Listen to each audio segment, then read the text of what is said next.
Vamos a iniciar nuestra presentación conmigo está nuestro socio director, Mauricio Brizuela, Claudio Rivas, socio del área de Business Process Solutions, y un servidor, Edgar Miranda, de Business Process Solutions. Vamos a hablar de la declaración anual de sueldos y salarios del ejercicio 2019 para todas aquellas personas físicas que por obligación o por decisión propia han decidido presentar su declaración anual y que finalmente esta declaración por este concepto de sueldos y salarios podemos llegar a tener, ya sea como comentaba por obligación o si es por decisión propia, podemos tener algunos beneficios siempre y cuando cumplamos alguna normatividad fiscal. Y vamos a dar un panorama general de lo que deberíamos de hacer a modo de que estemos en posición de poder presentar nuestra declaración anual. Por supuesto, puede haber muchas dudas, vamos a recepcionar todas las dudas y vamos a tratar de contestarlas, probablemente no en esta plática, porque tenemos el tiempo muy reducido, pero por supuesto vamos a tratar de apoyarles en algunas situaciones o en las preguntas que ustedes pudieran llegar a tener. Sabemos que hay varias preguntas, seguramente muchos de ustedes van a tener varias dudas. Le cedo la palabra a mi socio Mauricio Brizuela, quien nos va a hacer un breve comentario de la situación actual y se va a presentar con todos nosotros.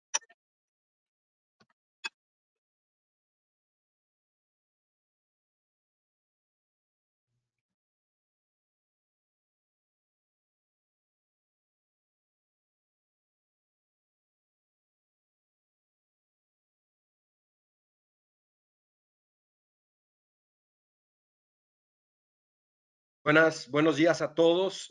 A nombre de Mauricio Brizuela y de la firma, primero queremos desear que todos se encuentren sanos y salvos, que sus familias estén bien, y queremos agradecer por habernos acompañado en esta serie de webinars que seguiremos dando en los siguientes días y principalmente por la paciencia al día de hoy. Como bien lo dijo Edgar, fue un tema que por más que intentamos prever todos los posibles escenarios que podían salir mal. En esta ocasión fue un tema de la plataforma. Entonces, agradecemos su paciencia y también les queremos reiterar que estamos aquí para apoyarlos en lo que necesiten. En esta situación vamos a estar hablando de la presentación de la declaración anual de personas físicas, pero reiteramos nuestro apoyo para cualquier situación y tema que requieran. Sin más palabras y para poder recuperar el tiempo, Edgar, por favor, te cedo los micrófonos.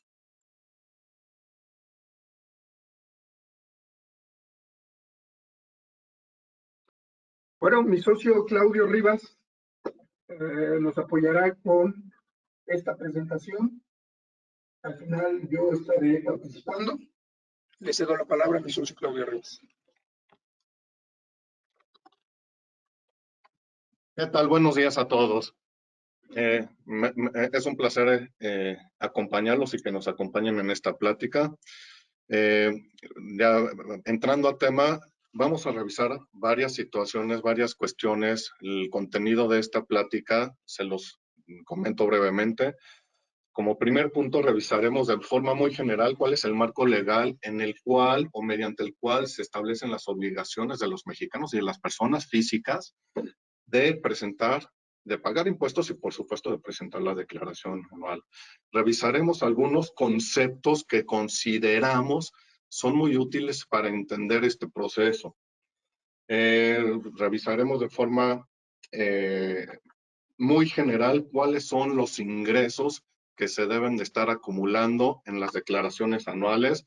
Independientemente que la plática que nos ocupa el día de hoy es de sueldos y salarios, comentaremos brevemente qué otro tipo de ingresos tendríamos que estar considerando para la declaración anual.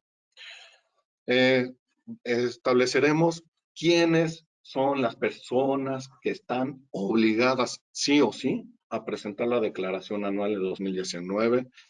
¿Quiénes están relevadas de presentar esta declaración anual?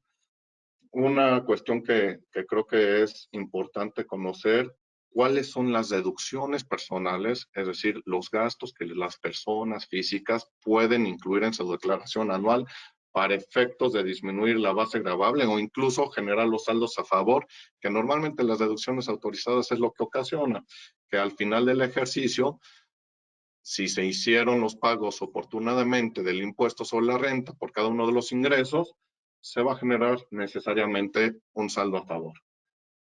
Estaremos, y ya la parte práctica, ¿no? Que aquí ya estaría platicando lo Edgar Miranda, cómo se revisa o cómo se puede ingresar al visor de los FDI de nóminas, cómo se llena la declaración, ahí va a haber algunos ejemplos, cómo se puede dar seguimiento a las devoluciones cuando se haya determinado un saldo a favor, y por supuesto un tema que queremos evitar, cuáles son las sanciones de no estar presentando en tiempo y forma la declaración anual de personas físicas.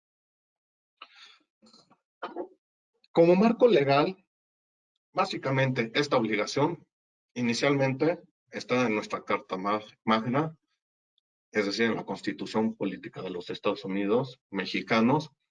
En la ley del impuesto sobre la renta encontraremos la obligación específicamente para las personas físicas que perciban ingresos, por supuesto, en México.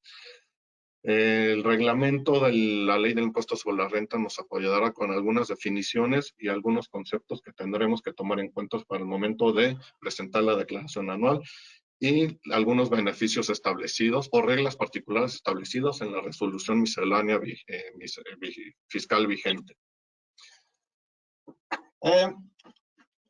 La Constitución Política de los Estados Unidos, como ustedes saben, contiene todos los derechos y obligaciones de los mexicanos.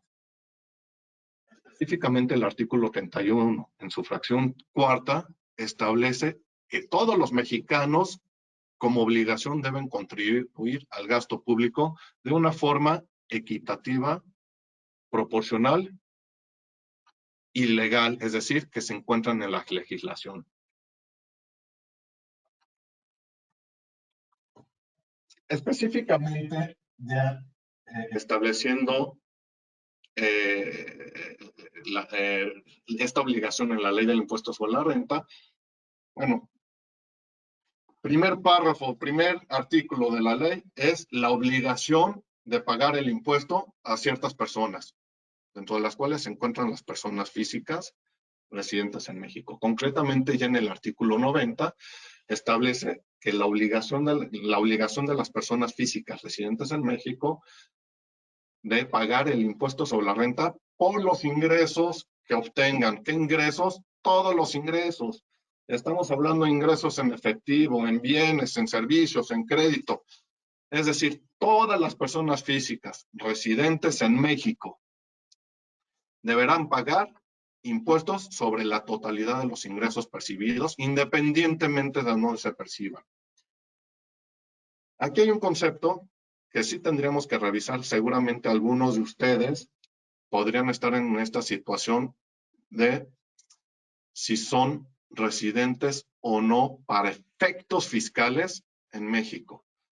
Y tendrían que revisarlo porque cuando estamos hablando de no residentes en México, es decir, residentes en el extranjero, el tratamiento fiscal es distinto. Los residentes en México, que es la plática que nos ocupa, son los que tienen esta obligación de presentar la declaración anual.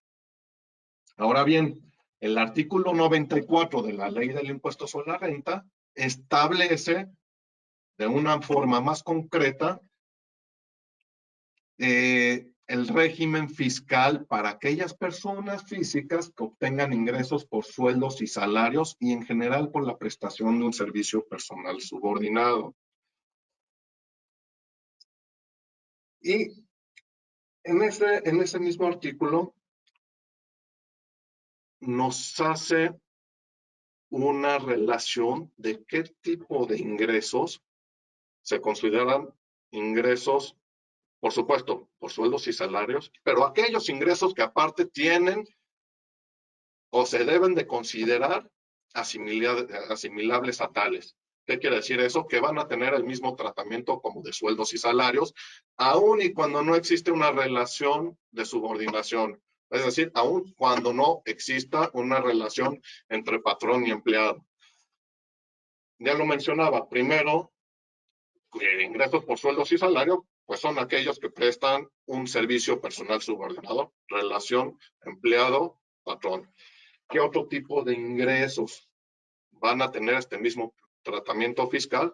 Pues aquellas remuneraciones de empleados públicos, aquellos rendimientos y anticipos de sociedades cooperativas de producción y los anticipos a miembros de una asociación civil y sociedad civil, todos los honorarios a miembros de consejos directivos de vigilancia, consultivos, así como los honorarios a administradores, comisarios o gerentes generales. Aquellas personas físicas que perciban honorarios por prestar sus servicios preponderantemente a un prestatario, si es que se prestan en las instalaciones de este, y al hablar preponderantemente a un prestatario, estamos estableciendo que más del 50% de los ingresos se obtengan por este prestatario.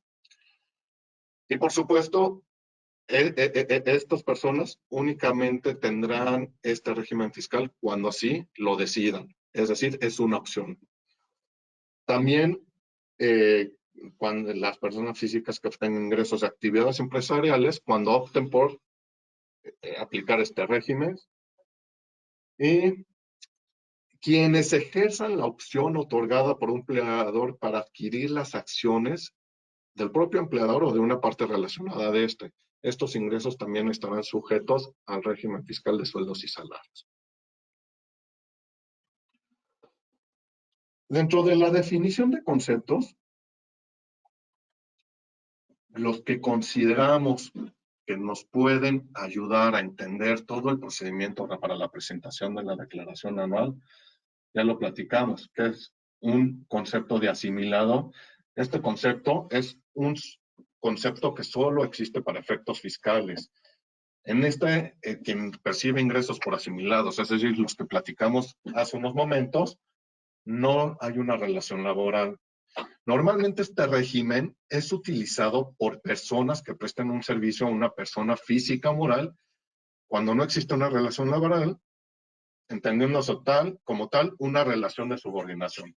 En este caso, la persona que contrata el servicio se encarga de retener el impuesto correspondiente y vamos a platicar qué es retención de impuestos en unos momentos, por lo que la persona física normalmente cuando opta por esta situación no tiene que pagar el impuesto de manera mensual, ni tampoco tiene la obligación de emitir ningún comprobante fiscal.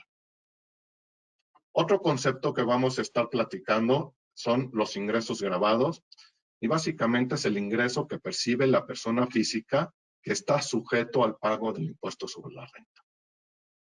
Otro concepto son ingresos exentos. Y este concepto es el ingreso que obtiene la persona física que no está sujeto al pago del impuesto sobre la renta. Cabe señalar que como regla general, todo ingreso está grabado del impuesto sobre la renta. Y en todo caso, la ley, por ministerio de ley, expresamente se establecen algunas circunstancias, ya sean subjetivas u objetivas, por las cuales otorga la exención del impuesto sobre la renta a cierto tipo de ingresos. El ingreso acumulable, pues es la diferencia entre los ingresos grabados y los ingresos exentos. Básicamente, son aquellos a los que se les aplica la tarifa del impuesto sobre la renta para determinar el propio impuesto, el impuesto sobre la renta anual. El impuesto sobre la renta retenido es el impuesto pagado al SAT por cuenta de la persona física. Es decir, los retenedores, como lo son los patrones, pagan por cuenta de las personas físicas el impuesto sobre la renta que les corresponda, actuando como un tipo de intermediario para lo cual deben emitirles un CFDI de retenciones y así las personas físicas tengan la seguridad de cuál es el impuesto que se les está reteniendo. Bueno, está la firma electrónica avanzada, ahora conocida como e-firma o e-firma. Esta firma se utiliza para presentar las declaraciones ante el Servicio de Administración Tributaria. Tiene la misma validez que la firma autógrafa. Como regla general, la e-firma se utiliza cuando se soliciten saldos a favor superiores a 10,000 pesos para que proceda la devolución automática. No obstante, cuando el saldo a favor sea mayor a 10,000 pesos, pero no exceda de 150,000, se podrá utilizar la contraseña. ¿Y la contraseña qué es? Permite el acceso al portal del SAT y tiene también la misma validez que la firma autógrafa.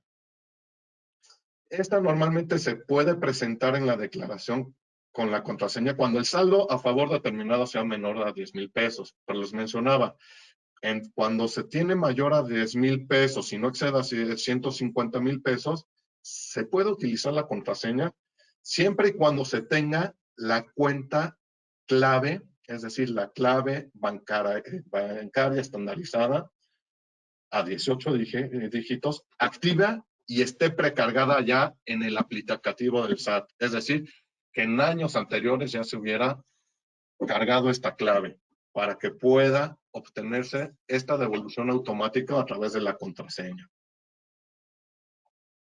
Ahora, la devolución automática de la que estamos hablando no procede en ciertos casos. Por ejemplo, cuando se obtuvieron ingresos en copropiedad o en sociedad conyugal, o cuando los saldos a favor son mayores a 150,000 pesos.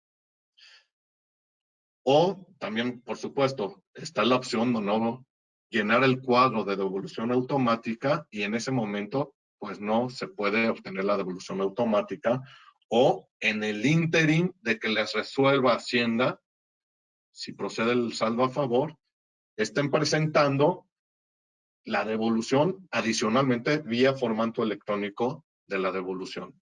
Es decir,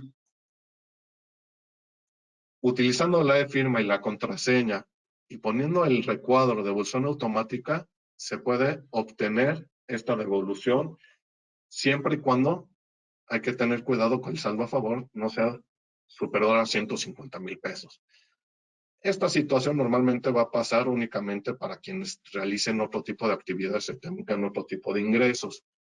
Considero que en el caso que nos ocupa en sueldos y salarios, pues nunca vamos a tener este tema. ¿Y qué es el CFDI de nómina? Pues es básicamente el recibo de nómina que emiten los patrones y que servirá para efectos fiscales. ¿Qué tipo de ingresos se deben presentar en la declaración anual aparte de los sueldos y salarios? Pues los ingresos que obtengan las personas físicas por actividades empresariales o por la prestación de servicios profesionales. Los ingresos que obtengan por concepto de arrendamiento y en general por otorgar el uso o goce temporal de bienes inmuebles. También se deben incluir aquellos ingresos que se obtengan por enajenación o venta de bienes. Los que se obtengan por la adquisición de bienes. ¿Qué es una adquisición de bienes? Pues pueden ser ejemplos, ya sean donaciones, adquisiciones por prescripción, mejoras a inmuebles cuando el inquilino las realiza y pasan a ser propiedad del arrendador. Ese tipo de ingresos se deben de manifestar y acumular en la declaración anual. Adicionalmente, los ingresos por intereses, los ingresos por premios, ya sean rifas, sorteos, juegos con apuestas, concursos. Y aquí un comentario, incluso en alguna plática de los que hemos, que han dado funcionarios del Servicio de Administración Tributaria, la idea es cualquier apuesta, incluso en aquellos juegos que tengan de dominó, póker, golf, llámenlo lo que quieran, con sus amigos, ese tipo de ingresos a ojos de Hacienda deberían ser acumulables. Y algún caso particular de apuestas un poco más fuertes que efectivamente las personas físicas lo tuvieron que acumular porque el pago de la apuesta se hizo a través de una transferencia bancaria y había forma de determinar cuáles son los ingresos que obtenía esa persona física, incluso por tu concepto de apuestas. Y en este caso, se tuvieron que considerar por efectos de su declaración anual. Otro tipo de ingresos son los ingresos por dividendos y en general, otros ingresos, así lo establece la ley, otros ingresos. ¿Qué tipo de ingresos se establecen ahí? Pues la condonación de adeudos, la ganancia cambiaria, las inversiones en sociedades residentes en el extranjero, reducciones de capital, entre otras. Ahora sí, ¿cuáles son las personas que están obligadas a presentar su declaración anual? En el caso de que hayan obtenido ingresos por salarios, cuando las personas hubiesen obtenido en el ejercicio ingresos acumulables distintos a sueldos y salarios. En este caso, si obtuvieran únicamente ingresos acumulables adicionales por concepto de intereses, por 20,000 pesos o menos, no tienen la obligación. Cualquier otro ingreso distinto por sueldos y salarios, sí tendrían la obligación de presentar la declaración anual. También aquellos contribuyentes que dejaron de prestar sus servicios antes de concluir el ejercicio que se está declarando. Si trabajaron con 2 o más patronas en forma simultánea. Si obtuvieron ingresos del extranjero o de personas que no estén obligadas a efectuar la retención del impuesto sobre la renta. Todas las personas físicas que hubiesen obtenido ingresos por jubilación o indemnización, o quienes hubiesen manifestado al patrón por escrito que optaron por enviar la declaración anual, tendrían que estar presentando esta declaración en el mes de abril. Ahora bien, es importante mencionar que todas las personas físicas están obligadas a informar sobre sus préstamos, es decir, los préstamos obtenidos, los donativos obtenidos o los premios obtenidos en el ejercicio 2019, siempre que estos, ya sea en lo individual o en su conjunto, excedan de 600,000 pesos. De lo contrario, si no exceden esta cantidad, no tienen esta obligación. Ahora, si sí exceden y no se manifestaron, las autoridades fiscales podrían determinar que la obtención de estos préstamos donativos y premios se consideran ingresos acumulables. Es importante considerarlo para que no se les olvide presentar e informar en su declaración anual estos conceptos.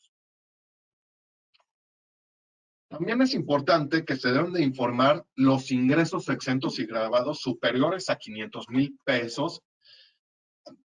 Y dentro de los ingresos exentos tenemos que tomar en cuenta los viáticos cuando estos no excedan de 500,000 pesos o cuando los viáticos representen más del 10% del total de los ingresos percibidos por las personas físicas por concepto de sueldos y salarios. En el caso de la enajenación de una venta de casa habitación, incluso cuando ésta se encuentra exenta. En el caso de las herencias o legados, también es necesario informar cuando estos ingresos estén exentos. Y en el caso de rifas, sorteos, premios, cuando se hubiese realizado el pago definitivo del impuesto sobre la renta. Normalmente en estos casos el impuesto definitivo se realiza al momento en que se otorga o se paga el premio. Perdón, aquí me atrasé en la lámina, pero es justo lo que les comentaba.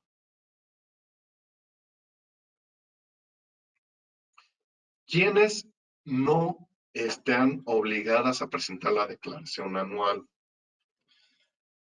No están obligadas aquellas personas físicas que hubieran obtenido ingresos por salarios de un solo patrón, siempre que no exista un impuesto sobre la renta a cargo del contribuyente en la declaración anual.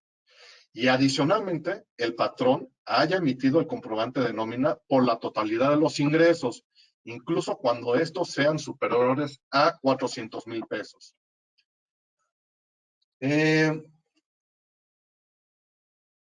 Ya les mencionaba, las personas que recibieron ingresos por salarios y adicionalmente hayan obtenido ingresos por intereses, cuando estos no superen los 20,000 pesos, no están obligadas a presentar la declaración anual.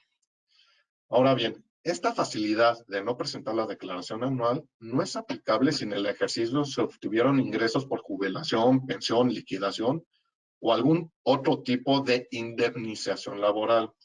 O bien, si están obligados a informar en la declaración anual sobre los préstamos, donativos y premios que platicábamos con anterioridad. En estos casos, sí existe la obligación de presentar la declaración anual.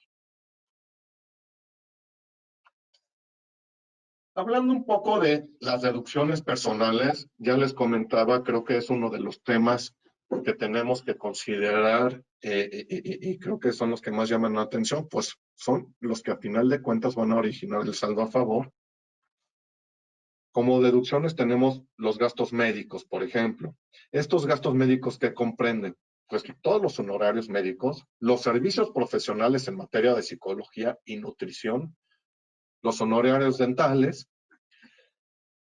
En este caso es importante mencionar que quien presta los servicios médicos o los que comentamos con anterioridad debe contar con un título profesional legalmente expedido y registrado por las autoridades educativas competentes. También son deducibles los gastos hospitalarios o los realizados para comprar o alquilar aparatos para rehabilitación de pacientes y las medicinas que se incluyan en los documentos, en las facturas expedidos por los hospitales, incluso los honorarios enfermera y análisis, estudios clínicos o prótesis, entre otros. Ahora bien, normalmente, y quiero puntualizar, las medicinas que no están amparadas por una factura emitida por un hospital no son deducibles. La factura emitida por una farmacia no son deducibles. Únicamente respecto de las medicinas, son deducibles las emitidas por las instituciones hospitalarias. En cuanto a los gastos efectuados por comprar lentes graduados, claro, para corregir defectos fiscales, defectos visuales, no se incluyen aquí los lentes de sol, por ejemplo, son deducibles hasta por 2,500 pesos en el ejercicio por cada una de las personas a favor de las que pueden aplicarse estas deducciones. Siempre que se describan las características, los lentes en el CFDI, es decir, en la factura, o en su defecto, se cuente con el diagnóstico del oftalmólogo. Ahora sí, ¿quiénes son los beneficiarios por los cuales podríamos aplicar esta deducción? Pues debe ser el propio contribuyente, los cónyuges o las personas que viven en concubinato, los ascendentes o descendientes en línea recta, es decir, padres, hijos, abuelos, nietos, pero debe ser en línea recta, no puede ser estos gastos a favor del hermano o de los primos. Y cuando estas personas que estamos hablando no hayan percibido en el ejercicio ingresos iguales o superiores a una unidad de medida y actualización conocida como UMA, que actualmente asciende para el ejercicio 2019 aproximadamente a 30,822 pesos. Es importante mencionar que la forma de pago debe de pasar a través del sistema financiero, es decir, debe realizarse ya sea con cheque nominativo, transferencias electrónicas, tarjetas de crédito, débito o de servicios. Si estos gastos se hicieron en efectivo o en cheque al portador, no podrán ser deducibles. En el caso de gastos por incapacidad, incluye la enfermería, los análisis, estudios clínicos, prótesis, siempre cuando se cuente con el certificado o la constancia de incapacidad correspondiente expedida por las instituciones que correspondan. Estos gastos no se sujeten a límites de las deducciones personales del 15% del total de los ingresos del contribuyente o de 5 veces la UMA. Es decir, estos pueden deducirse adicionalmente a la limitante establecida. En su momento lo platicaremos. En el caso de gastos funerales, podrán ser deducibles si son efectuados por en favor de las personas mencionadas con anterioridad, es decir, cónyuges, personas que vivan con concubinato, ascendientes o descendientes en línea recta, y también se limitarán hasta una UMA elevada al año, los 30,200 que mencionábamos con anterioridad. Los gastos efectuados para cubrir funerales a futuro se podrán deducir hasta que suceda el evento, hasta que se ocupe este servicio. También son deducibles las primas por seguros de gastos médicos.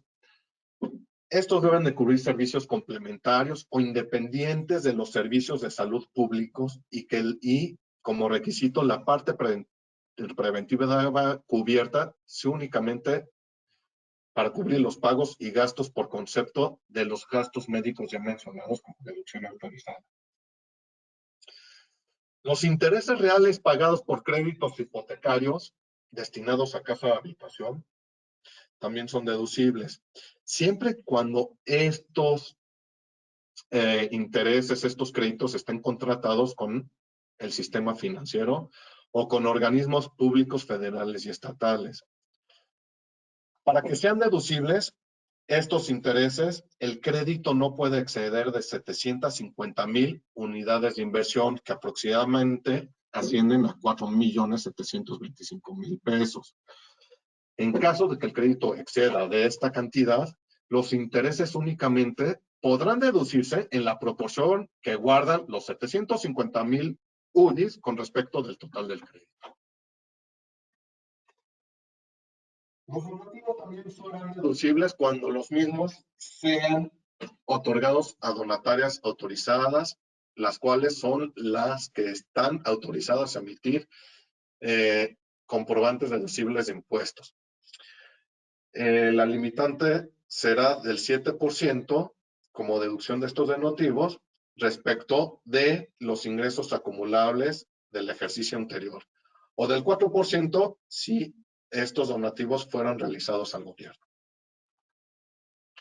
Las aportaciones a las subcuentas de aportaciones complementarias de retiro o a las cuentas personales de retiro y a las subcuentas de aportaciones voluntarias podrán ser deducibles. La limitante aquí es del 10% de los ingresos acumulables en el ejercicio y no podrán exceder de 5 UMAs elevadas al año, que aproximadamente son 154,000 pesos. Por último, la ley del impuesto sobre la renta establece como deducción autorizada la transportación escolar obligatoria cuando son a descendientes en línea recta, entendiéndose como tal en favor de los hijos o nietos. Lo mencionaba únicamente, el requisito es que las políticas de la zona donde se encuentra ubicada la escuela es que efectivamente sea necesaria, obligatoria la transportación escolar, que se realice el pago a través del sistema financiero y cuando el gasto se encuentra incluido en la colegiatura, debe separarse en el comprobante el monte específico del transporte escolar. Ahora bien, también hay deducciones autorizadas establecidos en decretos que otorgan beneficios y estímulos fiscales. ¿Qué tipo de, y para no extenderme mucho y tener tiempo el tema de práctico, los voy a mencionar rápido? ¿Qué tipo de estímulos fiscales? Pues los depósitos en cuentas personales especiales para el retiro, los pagos de primas de contratos de seguro que tengan como base planes de pensiones relacionados con la edad, jubilación o retiro, Adquisición de acciones de sociedades de inversión hasta por 152,000 pesos.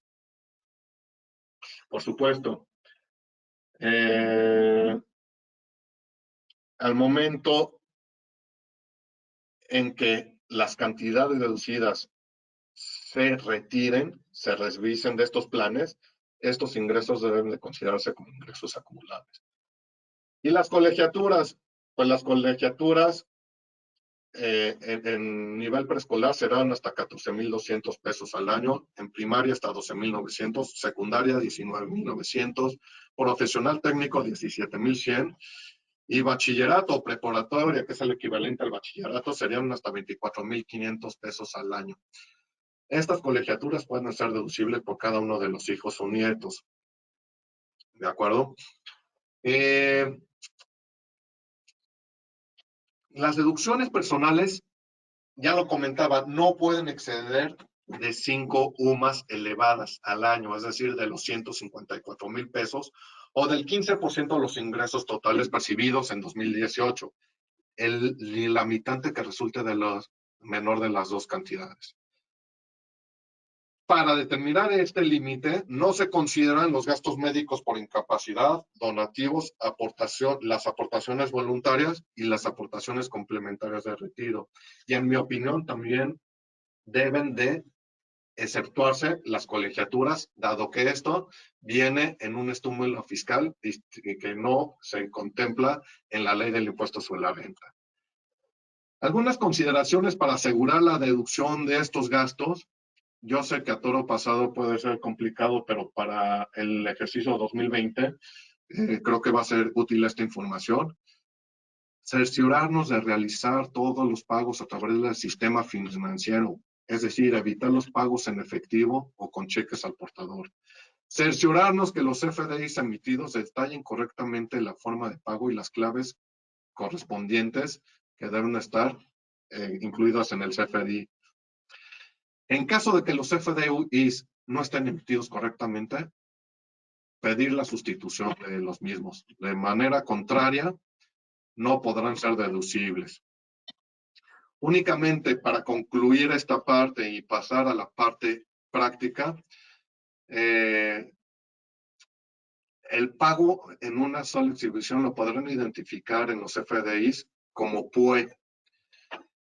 Así se establece en la clave, pago PUE en una sola exhibición. La clave, el uso de los FDIs que corresponde a los pagos por los conceptos se está realizando la deducción, son los que D01, por ejemplo, en el caso de honorarios médicos, D05 en el caso de intereses reales efectivamente pagados, aquí los pueden ver. Y la forma de pago debe de establecerse, y aquí vienen las claves de la forma de pago: 02 con cheque nominativo, 03 transferencia electrónica de fondos, 04 tarjeta de crédito, 28 tarjeta de débito. Es decir, cerciorarnos que no venga 01, porque la 01 es la clave de pago en efectivo. Aquí vamos a pasar ya a la parte práctica y le cedo la palabra a Edgar Miranda, que les explicará y les expondrá esta parte.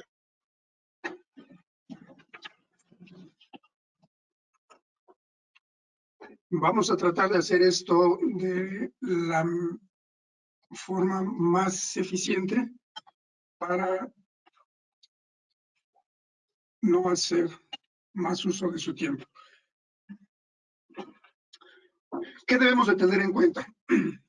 Primer paso, verificar que todos nuestros recibos que nos emitió nuestro patrón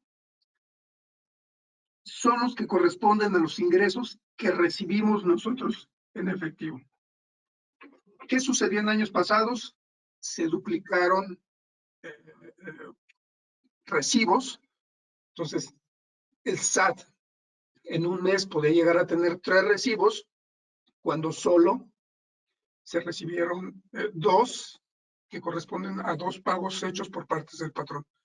¿Qué ocasiona esto? Que se rechacen las devoluciones de saldos a favor. ¿Sí? Esto es muy común. Sucedió principalmente por una falla, en algunos casos, por el PAC. El PAC es el intermediario entre el SAT y el patrón. Digamos que el PAC es un autorizado para que timbre los recibos de nómina. Es una extensión del SAT, digamos. No tiene la suficiente capacidad para poder timbrar miles y miles de recibos, autoriza a terceros para que ellos lo hagan en nombre del PAC. Y en ese proceso tecnológico, donde corre su información, la información del patrón a través de la red, que es el CFDI, llegaron a ocasionarse ciertas duplicidades. ¿Qué teníamos que hacer? Regresar con el patrón, hablar con él, decirle que se habían duplicado. Si el patrón lo detectó, seguramente lo hizo en tiempo. Si no lo hizo, pues finalmente va a estar reflejado en la base de datos del SAT. De ahí la importancia que nosotros verifiquemos que si tuvimos, por ejemplo, si recibimos ingresos mensuales, tuvimos 12 pagos en el mes, pues 12 recibos debo de tener. Y esos 12 recibos deben de corresponder contra los pagos que me hicieron. ¿Bueno? Eso es lo primero que tendríamos que verificar. Muy rápido, vamos, una herramienta que tiene el SAT es el visor de nómina. El visor de nómina nosotros podemos accesar a través de esta aplicación en donde dice declaraciones. Aquí hay un concepto que dice visores. En visores vamos a encontrar un concepto que dice consulta de visor de comprobantes de nómina. Y ahí vamos a iniciar con el acceso, que ya comentó Claudia, puede ser con contraseña, puede ser con su firma electrónica. Es muy importante que la tengan actualizada, ambos, tanto la contraseña como la firma. Bueno, aquí podemos ver que ya hay un acceso. En la segunda parte de la presentación, podemos ver que nos va a presentar el nombre del RFC del retenedor, el nombre o razón del retenedor y el periodo que nosotros hayamos seleccionado como reporte. Todo este detalle viene en los conceptos que mencionó Claudio. El ingreso grabado, el ingreso exento, el total retenido, etcétera. ¿De acuerdo? Entonces, ustedes pueden navegar a través de este visor y van a encontrar toda la información respecto de los ingresos que obtuvieron por sueldos y salarios. Este solamente es un visor para sueldos y salarios. Solamente van a poder ver sus recibos de nómina. Vemos aquí que si desglosamos o desplegamos esta información, poco a poco nos da una disculpa. Esta es una pequeña distracción. De acuerdo. Cuando vamos desplegando, nos va mostrando información detallada de los cálculos del importe, y aquí es donde pueden cruzar los conceptos que nos mostraba Claudio respecto de ingresos exentos, grabados, etc. Al final de la página podrán ver un concepto que dice detalle, un icono que dice detalle mensual. Si nosotros le damos clic ahí, nos va a dar un detalle mensual de todo el periodo por mes. ¿Sí? Igual, de la misma forma podemos ir desplegando y nos va a aparecer la misma información, pero ahora la vamos a poder ver mes por mes. Al final de esta pantalla o de esta aplicación podemos ver dos iconos en PDF y XML, en los cuales finalmente nos van a facilitar un poquito la visualización de nuestros recibos. Nos van a permitir verlos en un archivo Excel, poder manipular la información, etcétera, y poder cotejar que nuestra información que tiene el SAT es la adecuada. ¿Por qué digo que es la que tiene el SAT? Porque hay un prellenado de la declaración anual y ahorita la vamos a ver, ¿sí? Ese prellenado viene de estos recibos de nómina, es decir, Si yo tengo menos o más recibos de los que debiesen ser, pues definitivamente nuestra declaración no va a ser la correcta. ¿Qué va a pasar? Probablemente nos veamos obligados a presentar la declaración sin aceptar la precarga. ¿Cuál sería la consecuencia de esto? Que probablemente tengamos que hacer las aclaraciones ante el SAT, porque la devolución automática muy posiblemente no procedería. ¿Por qué? Porque va a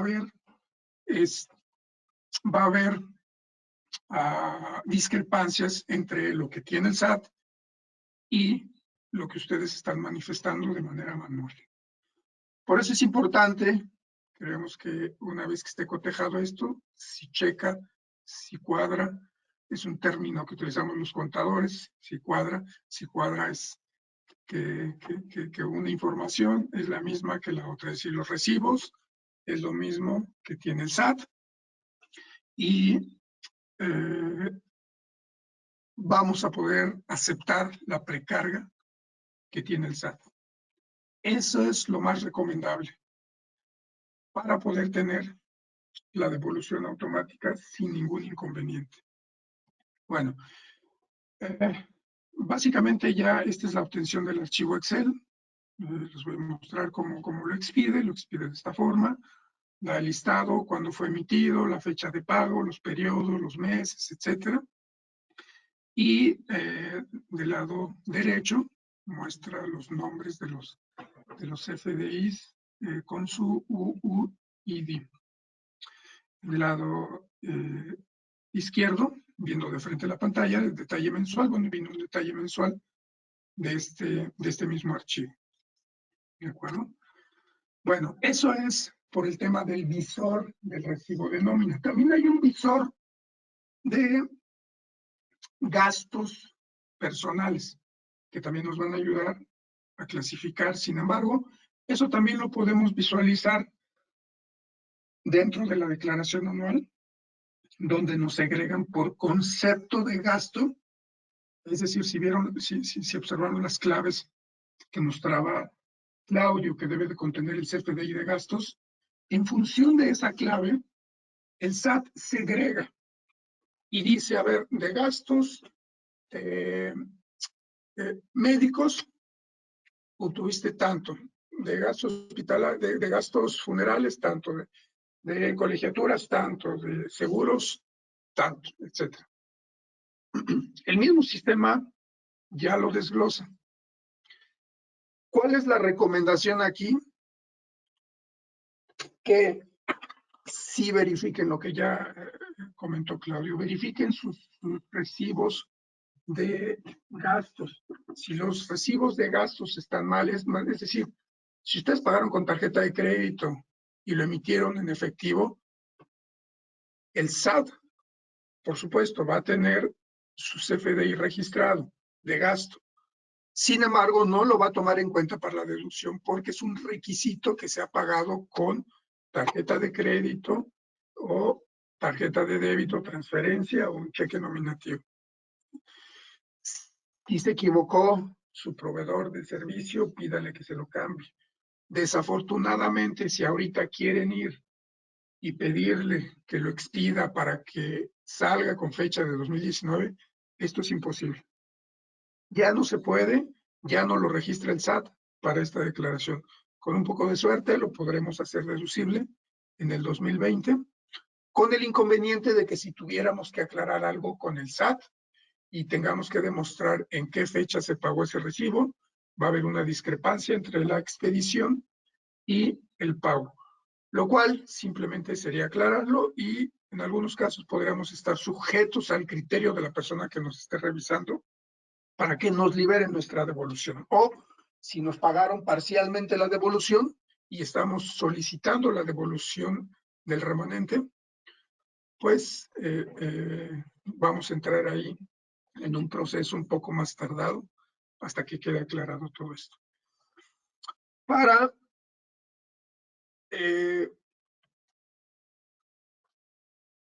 presentar nuestra declaración, vamos a la página del SAT, igual, Vamos a dar en presentar declaración, vamos a ingresar con nuestra firma, vamos a ingresar con nuestra contraseña, cualquiera de las dos son aceptadas para poder ingresar a la plataforma de la declaración. Una vez adentro, vamos a seleccionar presentar declaración y automáticamente nos va a referir a una pantalla donde vamos a poder iniciar nuestra declaración. Esta pantalla va a ser muy importante que seleccionemos el ejercicio correcto, el tipo de declaración. Acuérdense que si es por primera vez que la van a presentar, es decir, primera vez de este ejercicio, será siempre una declaración normal. Si es una segunda declaración, vamos a tener que utilizar el concepto de complementaria. Es importante que si por alguna razón tuvieran alguna dificultad para obtener su devolución, es importante que activen su buzón a través del cual el SAT puede comunicarles y a través del cual ustedes pueden hacer la gestión de la devolución manual. Esto es en caso de que tengan problemas con su devolución automática. Si bien es cierto, en este caso, en este ejemplo, solo tenemos ingresos a declarar por sueldos, salarios y asimilados. Voy a les platico una experiencia. Se acercó conmigo una amiga, una conocida. Me dice, oye, contador, pues ayúdame a presentar mi declaración. Fíjate que yo ya estoy jubilada, pero bueno, pues me pagan mi jubilación. Fíjate que vendí mi departamento. Fíjate que metí inversión. Fíjate que emití 3 recibos durante el año, servicios profesionales. Entonces, pareciera ser que es una persona que ya se retiró de la actividad económica y pues no es cierto. Sigue teniendo ingresos de otros conceptos y aquí tiene la obligación o tendría la obligación. Les oye, pues mira, tienes la obligación, le comentaba, tienes la obligación de presentar tus ingresos por jubilaciones, tienes obligación de presentar tus ingresos por intereses, tienes obligación de presentar por tu actividad profesional o empresarial, dependiendo cuál hayas emitido. Y en función de eso, pues vas a tener que seleccionar el tipo de concepto. Es muy importante que ustedes tengan claro que el SAT, al tener automatizado o al tener este esquema de facturas electrónicas, que ya hay varios países en América Latina y América del Norte y algunos otros países que son los que manejan este esquema de facturación electrónica. Al tener ese tipo de esquema, toda esa información respecto de los ingresos, respecto de los ingresos por salarios, al momento que el patrón emite un CFDI, al momento en que ustedes emiten un CFDI, al momento que reciben intereses y está obligado la institución financiera de reportar estos ingresos, toda esa información llega al SAT. Por consiguiente, ustedes van a poder visualizar el rubro que se haya o el ingreso que hayan obtenido. ¿Por qué? Porque el patrón emitió un recibo, porque ustedes emitieron un recibo de servicios profesionales, porque emitieron un recibo de arrendamiento, porque obtuvieron intereses y el sistema financiero estuvo obligado a emitir o informar de los intereses obtenidos, ¿sí? Entonces, gran parte de la información ya viene cargada. ¿Qué información es la que no venía cargada, por ejemplo, de esta experiencia que tuve con esta conocida? Bueno, ella tuvo ingresos por enajenación de bienes. Si bien es cierto, hoy por hoy estamos obligados a emitir CFDIs por todo. Sin embargo, no hubo un CFDI por la enajenación de ese departamento y de todos modos, de acuerdo a las disposiciones y lo que nos mencionaba Claudio, tenía la obligación de incluirlo. Entonces, eso se tuvo que seleccionar de manera manual e incluir la información que nos solicitaba la misma declaración, ¿no? ¿Qué es lo importante? el entendimiento de lo que estamos llenando.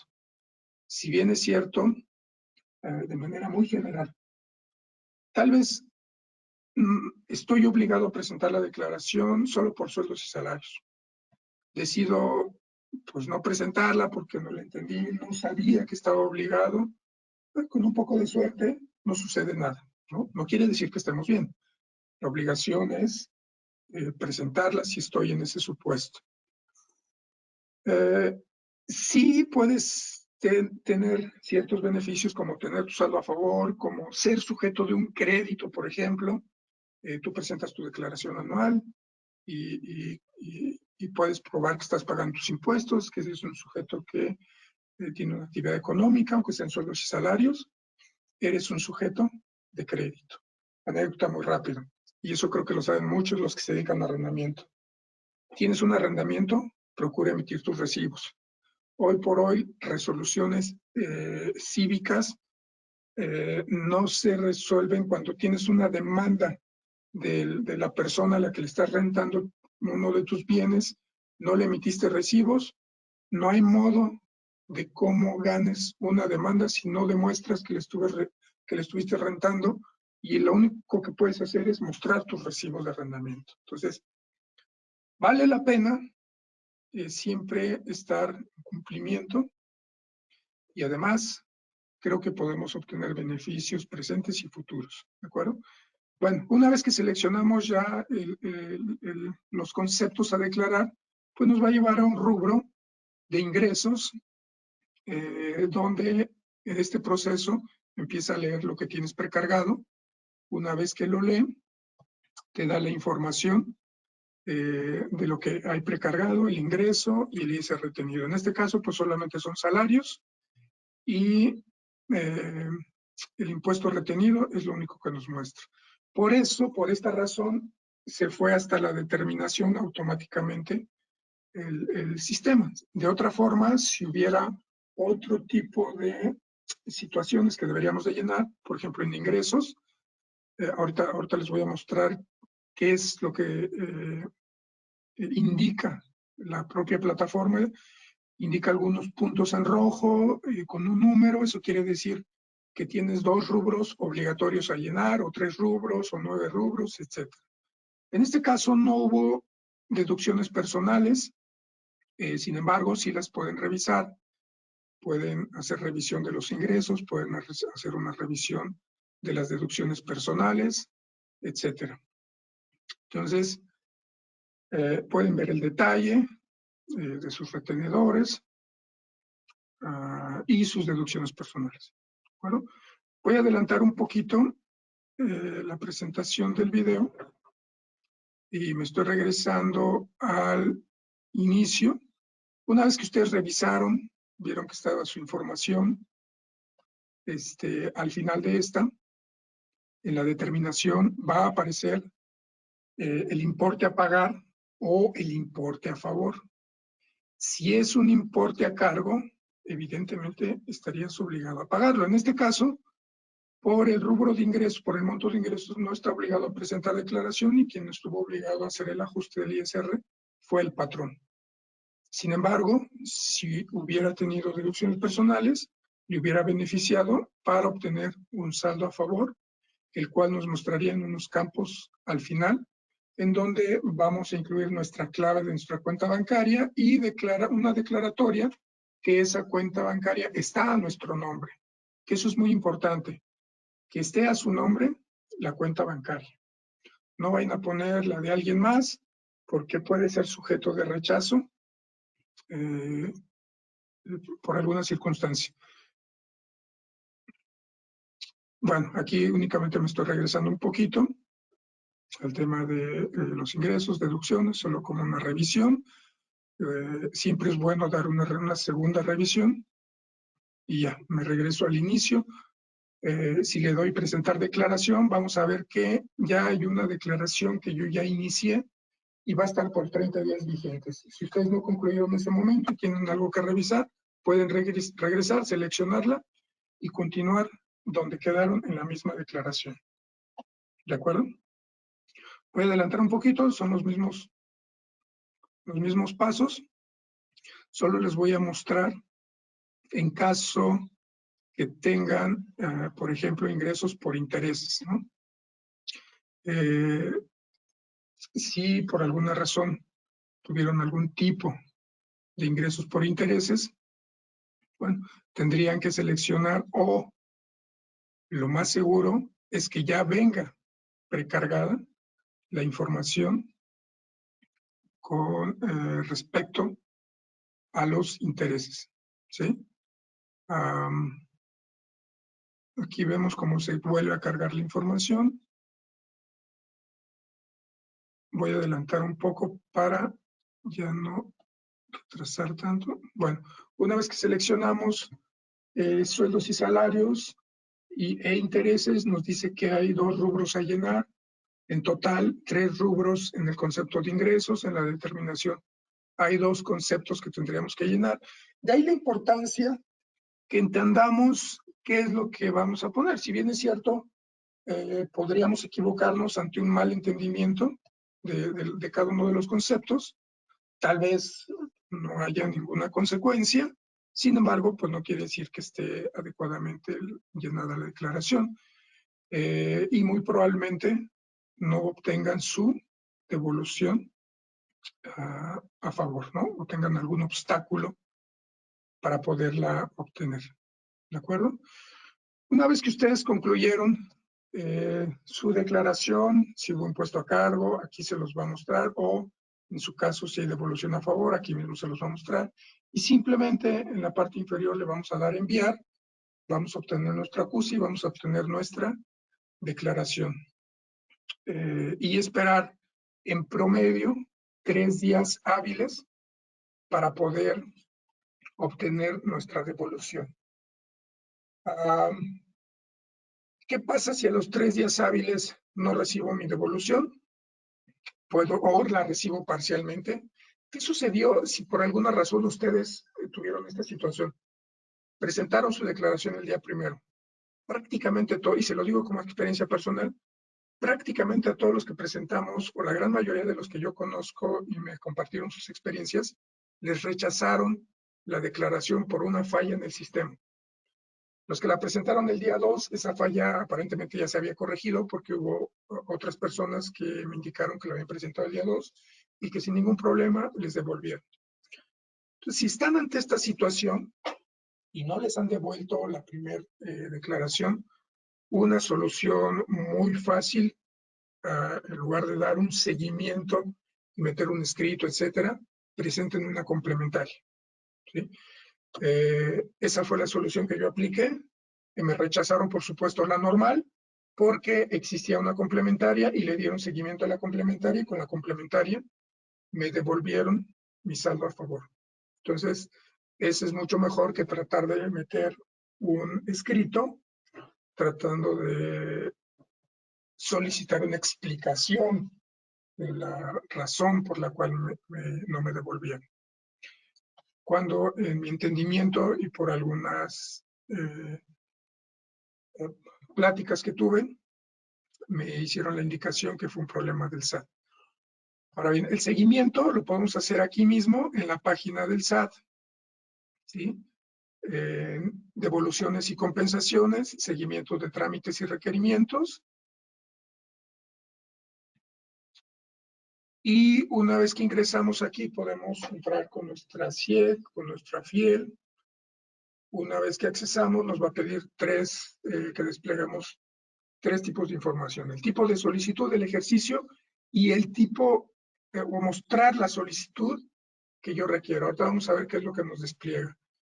Tipo de solicitud, aquí viene. Compensación, devolución manual, devolución automática de IVA o devolución automática de ISR. Seleccionamos en este caso devolución automática de ISR y en este apartado nos va a mostrar el rechazado, si es que hubo un rechazado, y uno en proceso, si es que hubo, o si es que todavía está en proceso. Una vez que seleccionamos el de proceso, a partir de aquí ya podemos darle seguimiento. ¿De acuerdo?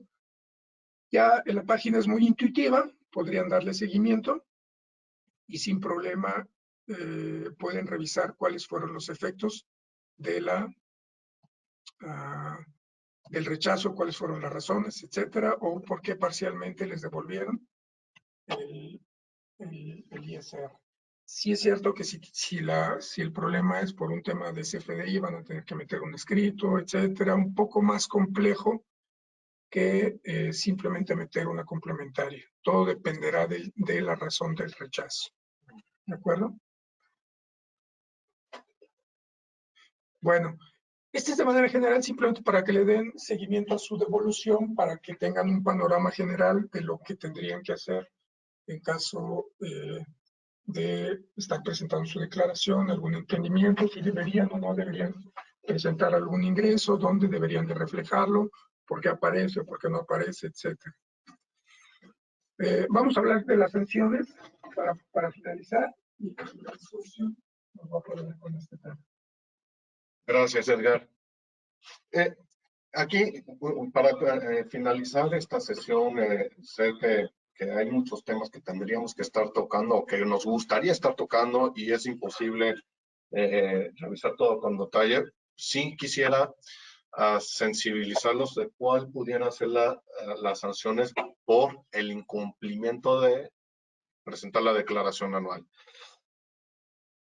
Primero procedería una multa que pudiera ser de 14,230 a 28,490 pesos por el hecho de no haber presentado la declaración anual en el tiempo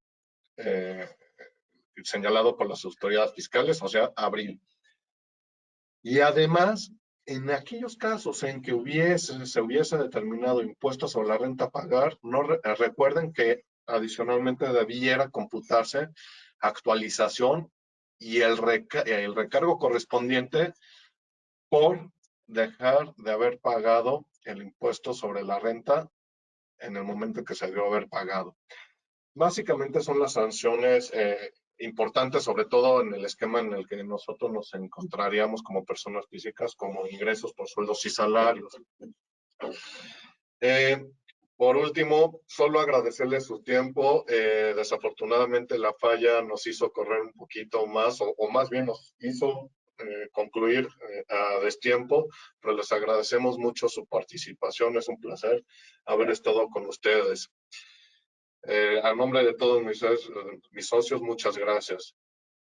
Vamos a tomar algunas preguntas que hicieron, por supuesto, para que no haya sido en vano su participación. Seguramente muchos de ustedes tenían muchas preguntas. Las vamos a tomar su correo si ustedes nos lo permiten y vamos a tratar de contestar todas en el transcurso de esta semana. ¿De acuerdo? Les agradecemos mucho su tiempo. Es muy valioso para nosotros que nos hayan acompañado y seguramente vamos a estar participando en algunos otros webinars junto con otros socios y esperemos que nos puedan acompañar de igual forma que les muy agradecidos y les deseo un excelente día y un excelente mes. Estén muy bien.